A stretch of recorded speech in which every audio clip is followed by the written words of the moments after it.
Santa Claus gave me the Stalingrad this year from one of the Christmas crates, probably because I've been so very good. But the blue team, on the other hand, well, they have been naughty, and they're going to be exceptionally naughty in this game. So we got to teach them a lesson in order to spread the knowledge and wisdom of Christmas or something. In any case, we spawn here on this map north of the Alpha Flank, along with a battleship and a cruiser. Does that battleship and that cruiser push out with us toward the western flank of the map to flank around the Alpha Cap? Or on the other hand, do they turn away from the Alpha Cap for no discernible reason and start heading toward Charlie? Put your answers in the comments section, ladies and gentlemen. The truth is about to be revealed momentarily as we come over near this island. We're told to get back by the FDG. Why does the FDG ask us to get back? No discernible reason. We cannot figure it out. All we know is that the FDG and the cruiser that spawned with us both appear ready to abandon this flank for no reason whatsoever. Ladies and gentlemen, the game is not necessarily black and white. It's not always the case that you should stick to your flank. For example, if there were 6, 7 enemy ships spotted over here on this Alpha side and the other ship was over on Charlie, then yeah, maybe we don't want to push into Alpha. Maybe we want to kite away while dealing damage to the enemy ships as they push in.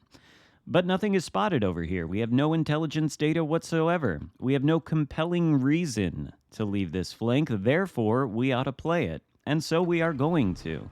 We radar the Kleber. We saw the cap was turning red. Stalingrad has an 11.7 km radar range. Good chance we would pick up the destroyer responsible, and we do.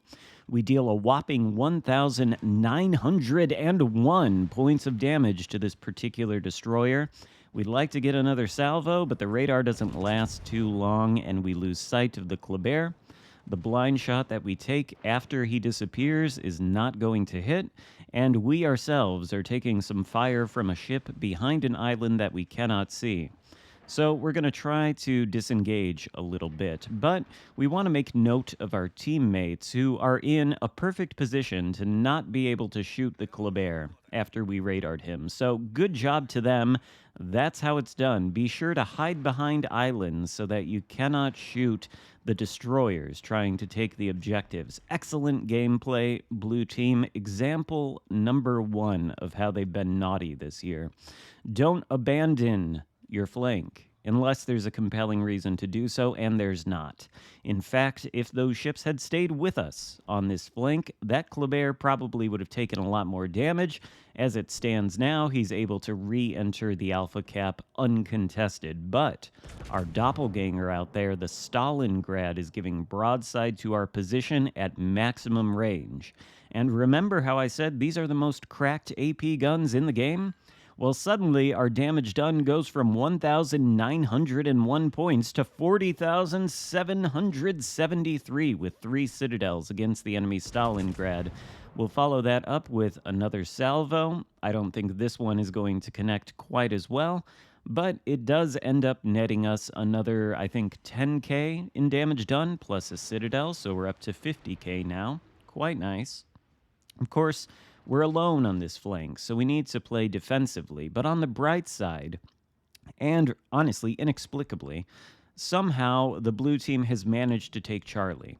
Normally, when the blue team puts all of his eggs in one basket like it is in this match, they are incapable of taking the capture circle. But GG's to the guys over there. Clearly, they're a bunch of chads as we citadel the Dmitry Donskoy and bring our damage up to 72,000.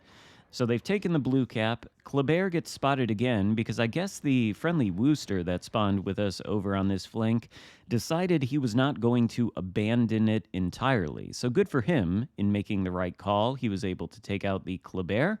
And just like that, the enemy team no longer has any eyes and ears. So they're at an extreme disadvantage.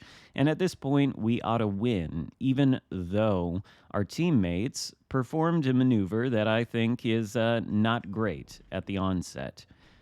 Now, the reason that this is going to work out so well is because the enemy team lost both of their destroyers and because I am still on this flank.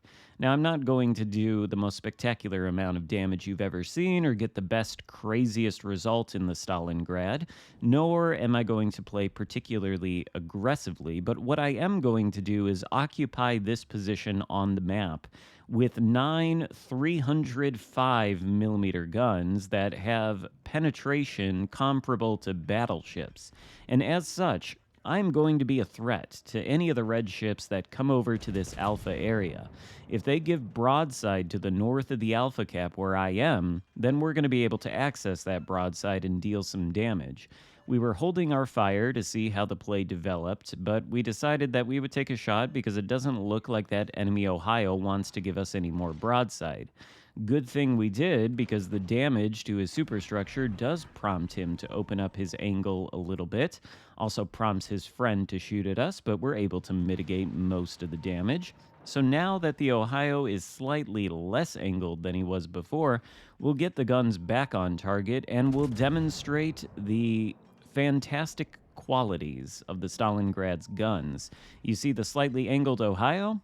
Well, he takes 17,000 damage with 6 full penetrations on that one. And of course, our teammates, well, the Wooster specifically, is farming him down quite nicely. He's occupying the Bravo cap over there, which is certainly not the worst thing he could be doing.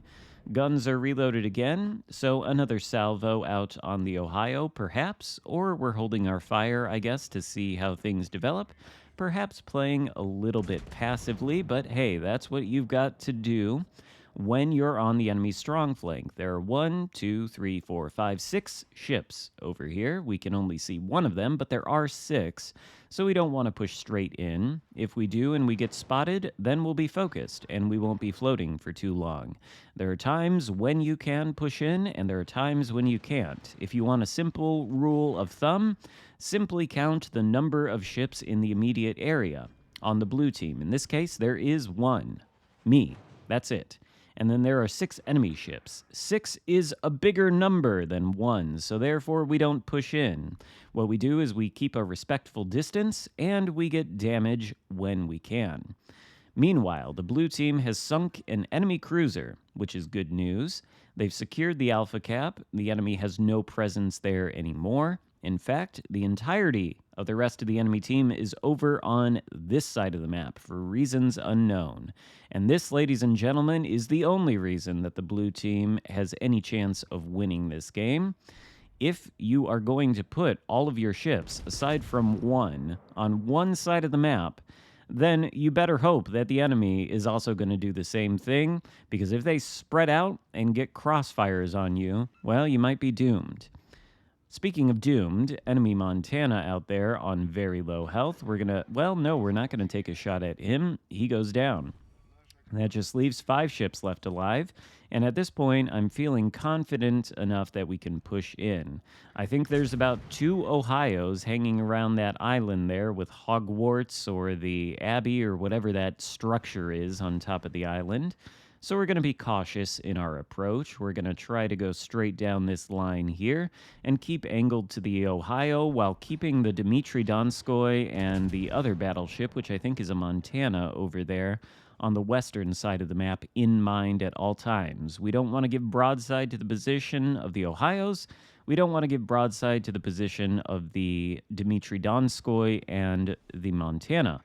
But we do want to shoot at the Stalingrad because it doesn't look like he's left that position since the start of the game, and the results the first time around were so very nice. Are they going to be nice again? Well, of course they are, because the Stalingrad is absolutely cracked and can counter itself very well. There goes another 2 citadels, and enemy Stalingrad goes down for our first kill of the game.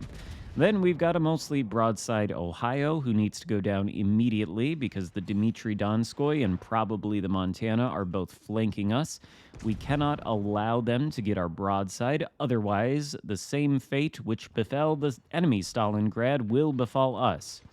Our teammates are able to help us finish off the Ohio rather, and so we are able to comfortably point our bow in the direction of the Dmitry Donskoy. We activate radar because we were pretty sure there was another ship there, and we are proven right by the radar consumable. Donskoy is broadside, so you would think these cracked guns would end him and send him back to port, but of course not. We get 2 over-penetrations as the Dmitry Donskoy begins to angle. So do we shoot at him again, or do we shoot at the Montana? Honestly, it's just a question of which one is giving us the most broadside. That's Montana, so he is the lucky winner of this salvo, and 16,726 points of damage plus a Citadel. We net ourselves the high caliber medal, and we're up to 165,000 damage done. Stalingrad is showing us perhaps why you don't necessarily want to push it right into 2 enemy ships as its turrets get broken, but really the enemy team doesn't have a snowball's chance in hell of winning. It's just a matter of time of how much longer can they survive, and not much longer, nor are we going to do much more damage. But the entire point of showing you this video is don't abandon your side. Imagine if we had abandoned this side, ladies and gentlemen. The enemy team would have been able to push through north, right through the Alpha Cap, and probably gotten crossfires on the rest of our team as they hung out around Charlie. But our presence here made them think twice about pushing straight in. And so we are able to win the game. And guess where we are on the leaderboard after having done that, ladies and gentlemen? If you guessed the number 1 spot with 2,600 base XP, higher than anybody else on the team, then you are correct. Which just goes to show you, this holiday season, if you don't want to get on Santa's naughty list, then don't abandon your flank, especially when there's no reason to do so. Hope you find that advice helpful. Hope you enjoyed the video. If so, give it a thumbs up. Consider subscribing if you haven't already, and I'll see you next time. Goodbye.